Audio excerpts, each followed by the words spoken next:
Assalamualaikum guys, kita jumpa lagi. Hari ni kita pergi pantau dengan mesin kerang. Hari ni punya kita buat kerang balik menangguk. Alhamdulillah. Ini hantar Thailand.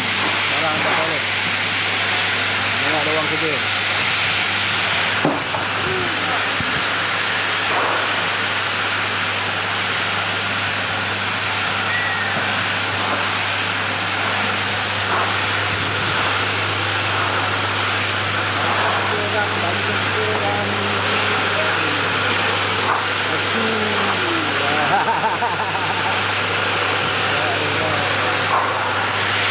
Biasalah sahabat, bersih kerang kat bagai. Kerang dah cukup saiz 120, 110 biji kilo. Alhamdulillah. Macam ni lah kerja setiap hari.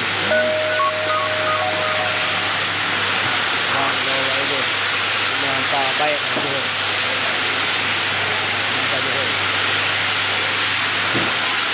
Ya sahabat ya, rehat-rehat ni. Duduk nak duduk dulu. Doakan yang terbaik. Assalamualaikum.